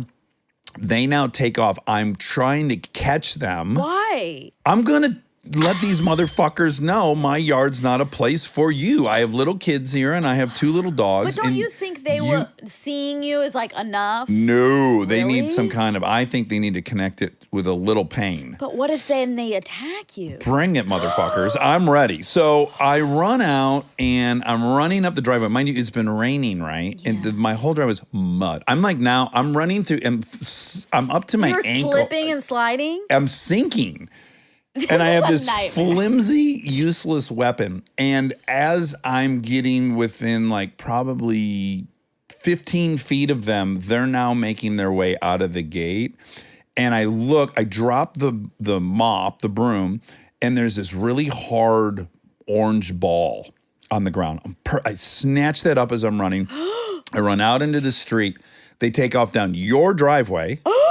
They're running down your driveway. I got so lucky. I threw the ball as hard as I can. I never played baseball. I don't have good aim or anything. I chucked it because again, I want them to get a smack. Yeah. I want them to like, oh, Yeah. you go in the yard, you get smacked. Yeah. So I chucked the ball as hard as I can. It bounces right behind the one coyote. Like I'm like, whoa, that was pretty good. Like, and when it hits the ground, it bounces. It actually bounces up above the coyote, hits your neighbor. He's got that metal sign hanging, the ADT, like an alarm company sign. And so it bounces behind the coyote, goes above it, and it's right as the coyote's passing the sign, fucking bullseye. It bounced and smacked right into that thing. Doing! And then they shit freaked themselves. out. They, like the one just torpedoed the bush, that hedge that's in your backyard. Yeah. Like God knows, like, fuck it, I'm getting in here no matter what it does to his face. So then they scampered in different directions. Whoa. It was very exciting. This is 7:15 a.m. That's a lot. Yeah. Wow. And then I came back in and tried to meditate, and I was like, "Who's kidding here?" I just started drinking coffee. Like rock that. hard. That ship is sad. Rock hard. So that was my morning. Yeah. Wow. But by the way, let me back up because right now you're in your car and you're really mad at me because I should be encouraging the wildlife to live in my yard. Literally last week, all over the news, guy pulls up in his driveway here in LA. His toddler hops out of the back seat. Have you seen this video? No. Toddler hops out of the back seat in their driveway, middle of the afternoon. And right as the Tahoe pulled in the driveway, this coyote's already walking down the street and comes right into the driveway. The little toddler hops out. Immediately, the coyote grabs it by its coat, starts dragging it away. The dad now like gets out of the car, hears something. He runs over and is able to chase the coyote off. But the coyote was dragging the toddler away. Oh my God. So I just saw that last week too, right? And I'm like, also, let me add, P22, who I love, went in someone's house, Monica. Why? Mountain. I don't need to know that. You kind of do. What do I do? You need to be fully armed. You need a Lady Remington, pink. I love wildlife. I really do. I'm an animal nut. I mean, not really. I am. No, you're not. I studied them in college. David is an animal nut. You can observe them, but you don't like. I'm a season pass holder to the zoo and have been for 26 years in LA. I've been to Africa to look at the animals. I know everything about primates. I love animals. Okay. What I'm intolerant of is animals that are attacking humans. I can't. Exactly. There's got to be some line. I agree. And so I have two little kids, and I hate to tell anyone who's upset. Two coyotes are not allowed to live in my yard when I have two little kids outside playing. Not an option. Definitely not. That was DEFCON 5. We were at DEFCON 5, no alert. We went up to DEFCON 4. And so today was a ball, The P22. Yes. So they're gonna move P22. Okay. Because they track P22. And the fact that he entered someone's house and got a dog. Oh, he ate a dog. And But he didn't eat a person? no. And they left the door open, or it was like a flimsy So door. probably so the dog could get in and out. Probably went through a dog door. Yeah. I don't know this. I'm just guessing. Don't leave your door open. Well, what if you have a dog door though? P22 can't fit through a dog door. The fuck he can't. I mean, it's pretty Really? big. I mean, What if you've mountain got lion. if you've got a moderate sized dog, Yeah. your dog door is going to be big enough for an 80-pound dog. It's going to be big enough for P22. Anywho, they've been tracking it, and he's been doing a lot of erratic stuff. That being one of them, and they've now gotten to the realization that they have to move him. He's about to kill some human. That's clear. Like that's what's coming next. So they've already decided they're going to move him Where? To a zoo? to your house. Yeah. Oh my God. Okay, Dick Branson. Okay, yeah. Okay, so there really aren't that many facts, so it's good that we talked about all this other stuff. Yeah. I mean, there's like none. I haven't left stuff out. Like I have stuff for next Week. carryover. Yeah. Okay, but Yeah. this is our last Armchair Expert of the year. Wait. No. Every time I say this, you get I don't like it. I don't like it at all. I know, but It's only like a week off, though. it is 1 week off. We had. That's 1 week we're not in here talking like this. I know. I hate it, but Yeah. I think we should just put out a fact check. okay. Anywho, we're also going to have to get together for the Christmas episode. Yeah. Yes, of course. Yeah. No, and there are episodes There's the Christmas episode. There's the best of. There's a flightless bird. There's a race to 35. Okay, so maybe we'll have a fact check. Whatever. Let's not worry about it now. Okay, you're stressed, but I'm stressed. Monica says this is the last you're going to hear from us, and I'm saying maybe not. It's not Well, it's TBD. It's not the last you'll hear from us. It's the last Armchair Expert interview of the year. Okay. Last fact. Yeah, that I can. No, he doesn't want to agree to that. I can't agree to that. These are terms I can't. But it's the last Armchair Expert interview of the year. Okay, I can accept that. Okay. All right. And we have Viva Magenta 2023. Oh, you're not. Are you really? Are you all in now? Yeah. Oh. I'm all in also because this rowing company is sending me a rower in Viva Magenta. I'm so excited. I imagine. Yeah. What are you gonna do? You an oar? No, like, the machines. Oh, Exercise I machine. thought you were getting an oar. I'm like, what are you gonna hang this on your wall? That's gonna No. look crazy. You weren't on the road team or anything. No. Okay. No, an exercise machine. Okay, if you don't use that rower, I'll take it. Like, get it. Yeah, why don't you use it until my house is ready? Okay, because I kind of want one. Yeah, you can definitely use Okay, it. great. Oh my gosh. Yeah. Okay, so the fact I did look up, I thought this was an endearing part of him, that he considers himself to be an underdog. Yes. It's ding, ding, ding, white elephant party. Like, no one wants to be at the party and not be able to take the cash. Right, true. Like, you want to be able to play. Okay, but I looked up British Airways net worth versus Virgin. Because remember, Like market cap. Yeah, I just put British Airways. It says 3.21 billion. Was their yearly revenue probably? Net worth as of December 5th, 2022. Okay. Now, Virgin is tricky because it's 5 different airlines, right? It's talking about the Virgin Group, so it might also include the record. Like, I don't The hotels? exactly. And that's 5 billion, but it's all the things. Right. So he's right that British Airways is bigger than Virgin Airlines. Well, maybe, because we're not quite sure what that pie is of Virgin. My guess is And Alaska Airway acquired Virgin America for $4 billion. but that's just Virgin America. Yeah, and then you got Virgin Atlantic, you got Virgin For 4 billion? Approximately $4 billion. 4 bills. Wow. Huh. Okay. I think the point is like, he's a big guy.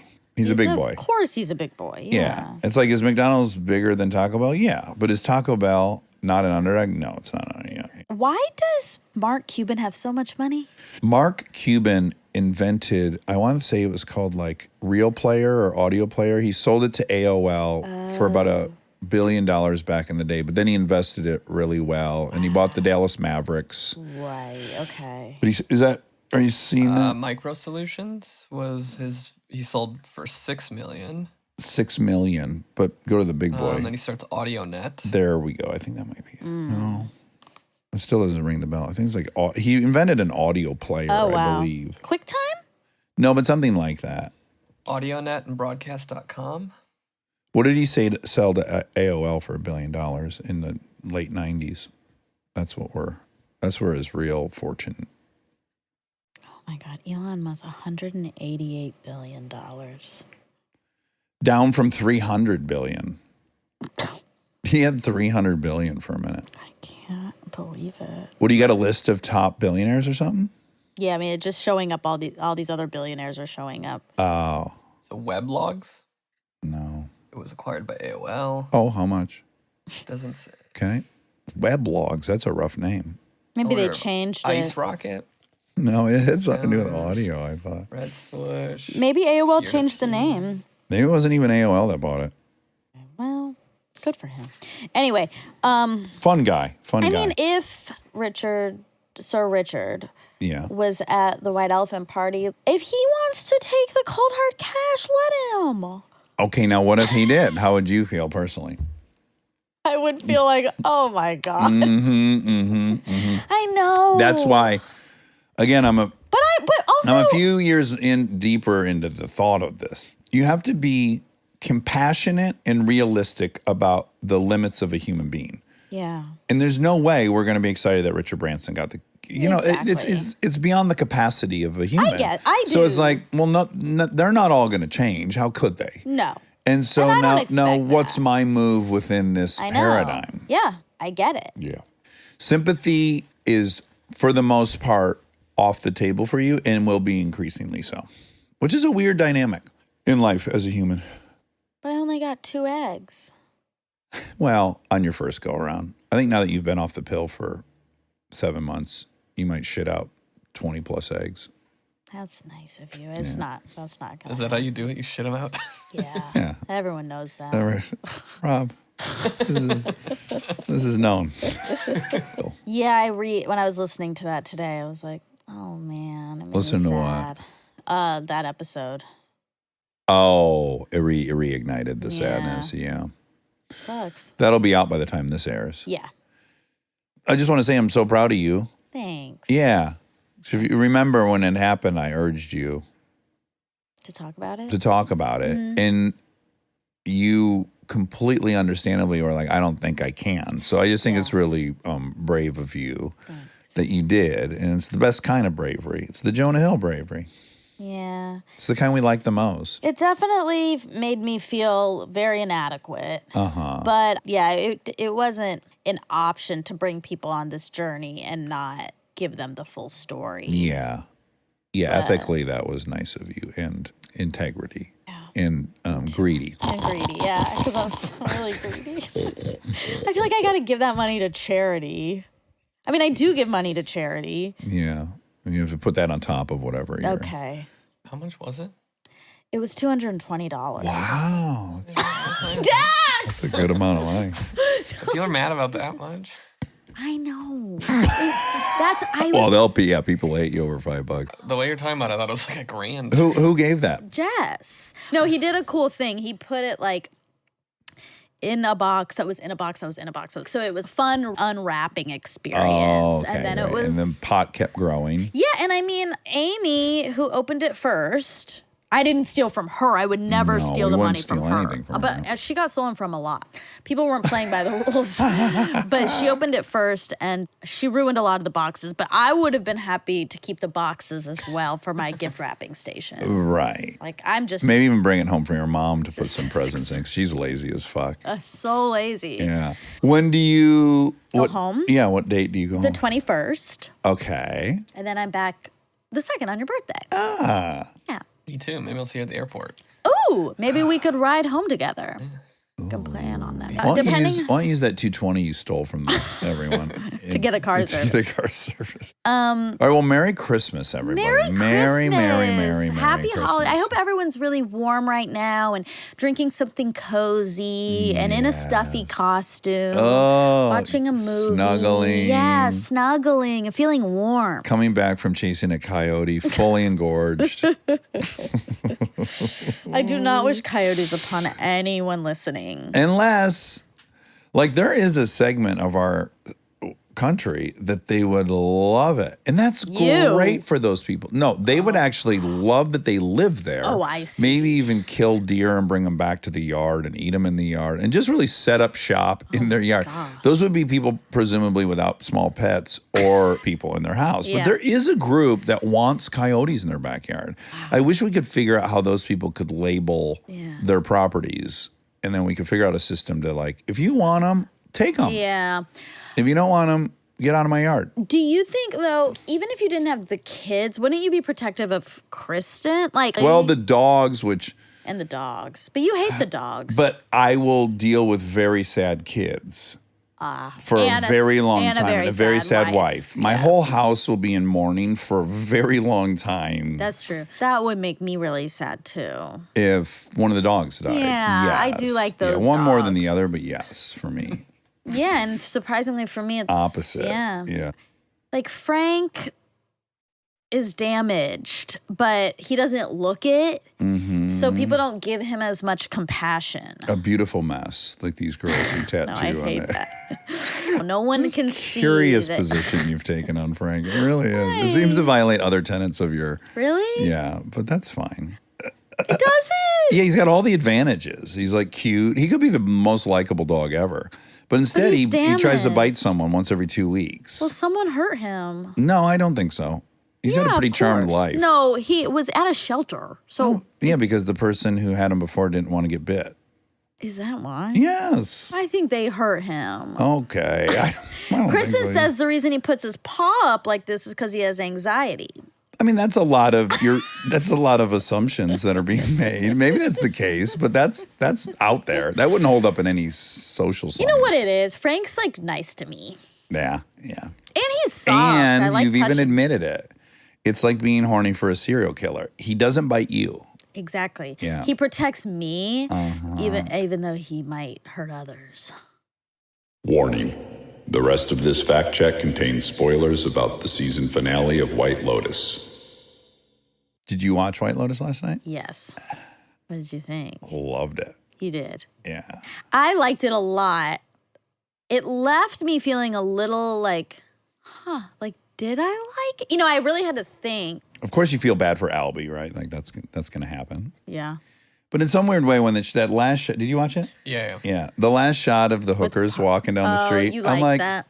that's right, girls. Like, you got it. You got everything. You got the job at the thing. You got rid of the bad guy. You got all the money from the rich people. I don't think Get it, Albie girls. cared either. He didn't seem to care. Yeah, I think he knew it was a possibility, and it came from his dad, so. I'm still not like, I don't like having to fuck over someone in order to win. Right. But Unless I will it's say White this. Elephant. It actually caused a really interesting debate. I paused it when he was asking his dad for the money. Yeah. And I said, boy, this would be really tough for me because my thoughts as a parent is like, my job is to turn you over to the world prepared. Yep. And I can't enable you to be fooled. This reckless. And I know you're getting screwed. I mean, that's what the dad was saying. Yes. Yeah. And so Kristen said, no, you just give them the money. They're going to find out they were the mark. And then when they find out, they're also going to know you knew they were Mark and you gave them the money anyways because you love them. So they're going to learn their lesson. That's unavoidable. And they know that you helped them even though you disagreed with it, which is powerful. And then the way it all shook out, when I saw it play out in real time, I was like, wow, that was the right move for the dad because he knows his dad violated his own sense of it on his behalf. It wasn't, though. It was for him. It was a selfish move. That's true. That in that situation, it's true. If it had happened to me, yeah. Again, it'd be so hard for me to give Lincoln $50,000 to throw at some scammer. Yeah. Yes. But having seen how it all ends up, like fast forwarding 6 months later, I do think probably the right move. I don't know. I really don't know. You learn the lesson more significantly if you're the victim of it than I tell you you're getting screwed. And then for the rest of your life, you have the question mark. Was I? I think I was right. Maybe he's wrong. Yeah, I guess that part is true, but people don't always learn their fucking lessons, No, like that's they true. at all. People that are gullible are pretty gullible. And then it didn't cost them anything Yeah, it didn't cost that motherfucker a penny. at all. So what lesson is he? He's not feeling the weight of that money gone. True. It's just kind of a 30,000 foot view of it where you go like, what's my mission with these kids? And when on my deathbed, what was it? Well, my mission was just to love them blindly, whether they're... Yeah, I guess to me, loving someone blindly should be so disconnected from money or things. To me, that's like giving your alcoholic kid booze. Whiskey. Yeah. No, that's bad for them. Which my dad did do. Right. Yeah. All right, well, stay warm peace out and there. love. Happy holidays. Love you. Hold on a second. Oh, yeah. Bells? Yeah, I thought... They're in here somewhere. All right. Every other thing in the world is over in that corner. It's a fun corner. Listen to all that. It's like when Snoopy goes into his doghouse and he has every single thing in the world inside his doghouse. Rob came out. Oh, this is kind of like this is a Hawaiian Christmas. Mecca Kaliki Maha is the thing you say. On a Look at all these bright crazy- Hawaiian Christmas day. Oh my On a So we white- don't have the bells, but we have every other thing. Wow. That feels peaceful. We do have so many noisemakers, just not the Christmas. What's this one? It's like thunder. Oh. Scary. Well, that was a misfire. All right. Well, I hope everyone has. I hope that's not a harbinger of the Christmas to come. No, don't say that. Don't say that. We'll have bells for the holiday episode. Oh, okay. Oh, Get some right now. Thank goodness. I love you. Happy holidays. Happy Have so much holidays, fun. and Happy New Year. Ashok, Nimi, I love you guys. Neil, I love you. All the Padmans. All the shepherds. Yeah. All the Honchels. Hollises Let's give a shout out to the Honchels. and the Honchels. Yeah. All right, love you. Love you.